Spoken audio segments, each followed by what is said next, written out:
Gloria from Glows Crafts. So today I'm going to do a quick tutorial on how to make this lovely little Easter chick. And I'm using a standard gauge knitting machine today and a standard 4-ply, and I'm doing it at tension 5 because you need to make sure you've got a tight enough tension so your stuffing's not going to show through.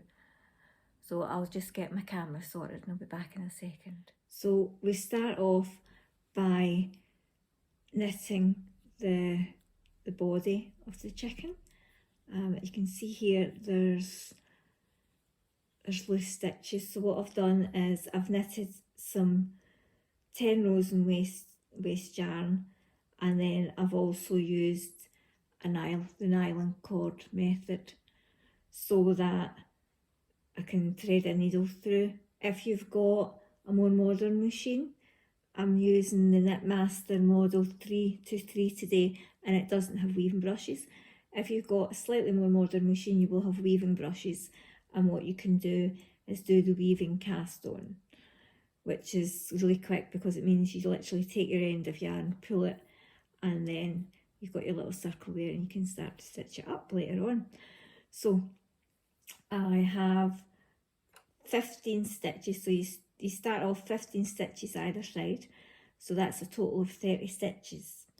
Now you're going to increase every 4 rows, and you increase on both sides, and you do that until your row counter shows 12 and you have a total of 36 stitches. So I'll get started with that. Right. So I'm not in my studio today. I've had to open about 5 different knitting machines to try and find a ruler, and also the clamps to get this knit machine clamped on, because it's mostly brother machines that I have. Just take that and we thread this. This one's a bit more awkward, used to the brother ones. So you have to make that a little bit slack, and then it goes behind there. Tension 5, row counter is at 0, so I'm going to knit the first row, and I'm holding on to the end of the yarn. Okay, so you just need to make sure that that's like this. So for ease, I'm going to knit 2 rows here before I start the increases. I could actually only find one way.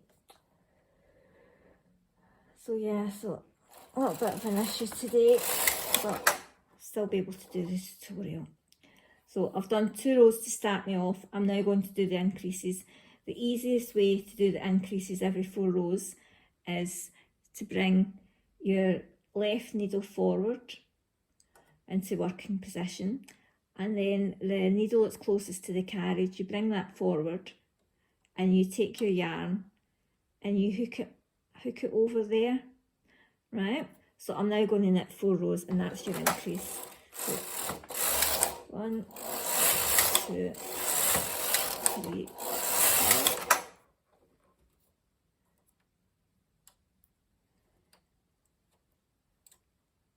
And you don't need to do a fancy increase with it.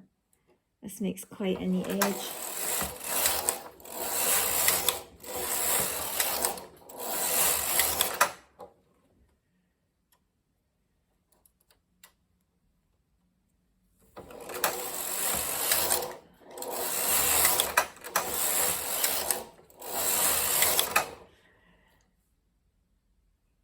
I believe this is the last one. So to keep going until we've got 36 stitches, so that'll be 18 on each side. So another 2 rows. So we're now on row counter 12. So I can confirm we've got 36 stitches in total. So you now knit 4 rows. Usually I would put weights there, but as I said, I don't have them, so I'm just doing what I can today. So I knit another 4 rows straight.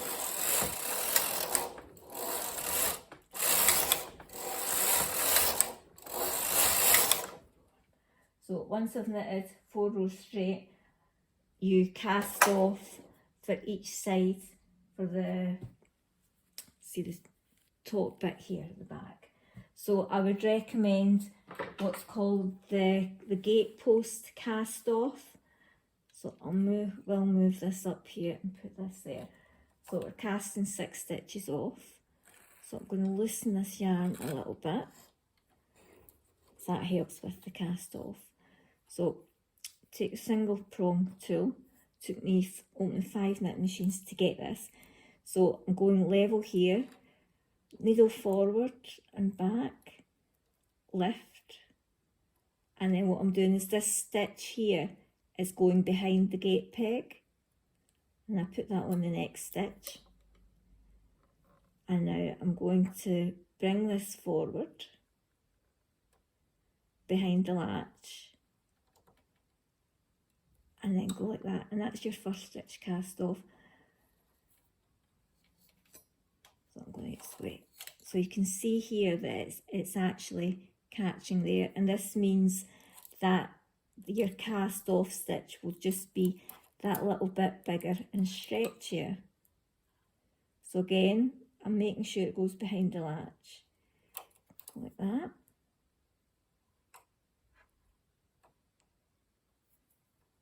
And you do this until you've got 6 stitches cast off.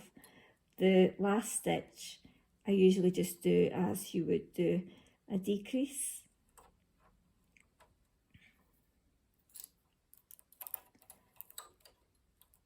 So by that I just mean a transfer.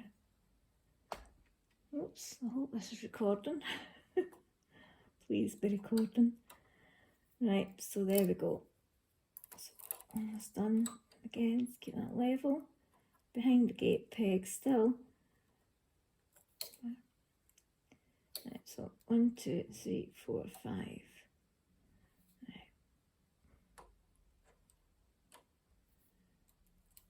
And the 6th one, I'm just going to transfer that over here.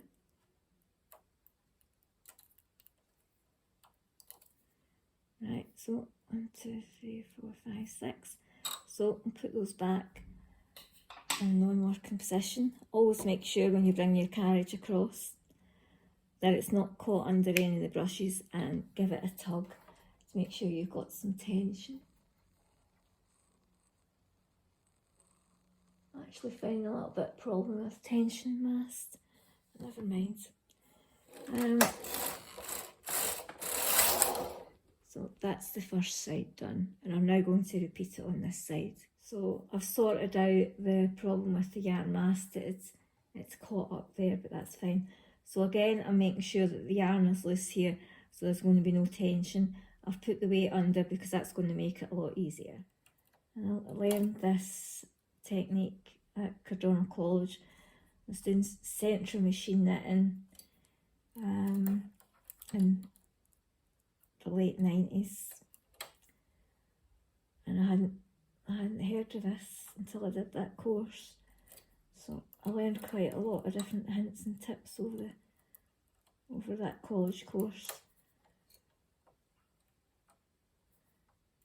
Nearly there.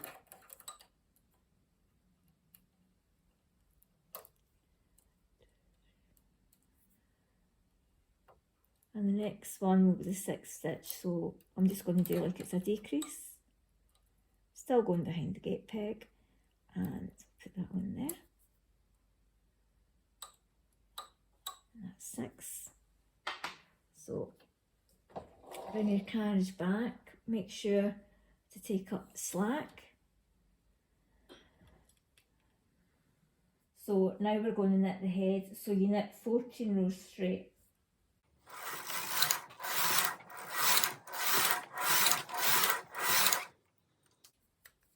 And remember to take this bit off. There we go.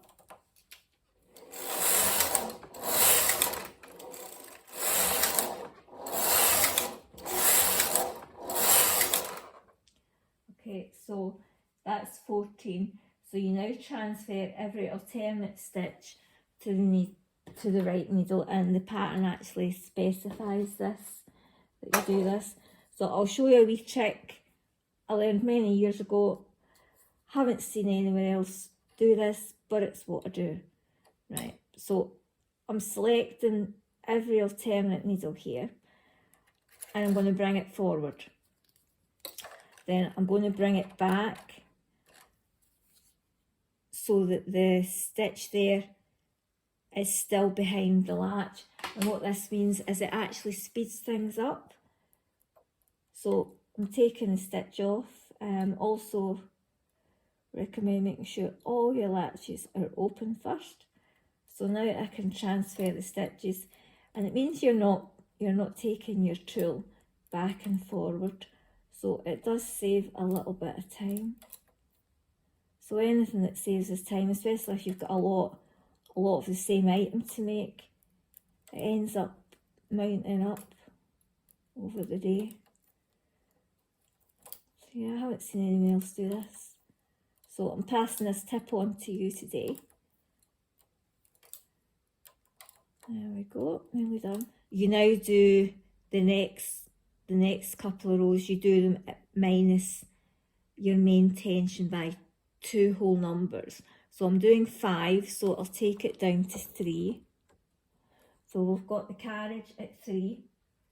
We're now going to knit 2 rows, and that's all there is to it. Now remember, we've got alternate stitches there, so remember to push all your needles into non-working position. Put this back there. Right, with this pattern you will have a couple there, but that doesn't matter. So I'm going to knit 2 rows, and then I'm going to scrap off on waist yarn. I'm going to allow a little bit to cut a little bit off, so I've left a little bit on there so that there's enough to sew up. So what I would recommend if you're using the waist yarn method, to use a ravel cord. Again, this is a bit of yarn I've had for many years. It was my mum's. Right, so I'm doing 1 row with the ravel cord, and that means when I've put the needle through, it'll be a lot quicker. You can put the needle through in the machine. I find sometimes it's a little bit awkward, and I haven't actually got a sewing needle with me right now. As I say, I've had to find different things all around my house to get the things I needed, like the tools, etc. Because everything, unfortunately, was in the studio today, which it usually is. Okay, so contrasting yarn. So we'll just get threaded up. And when you've got loose ends like that, just pull them down. That's it. Let's just start off on the waist yarn.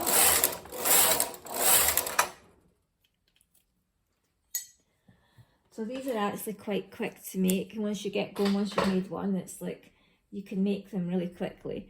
They don't take a lot to sew up either. Make sure I've got this in the camera. So yeah, so you've got loose stitches there. You want to take your end of yarn, put your needle through, and take your waist yarn off. Pull the ravel cord, that's the quickest way of doing it. Again, you're doing the same here for the head, and you end up with a little chicken like that. Now, once you've sewn up, I use mattress stitch to sew it up.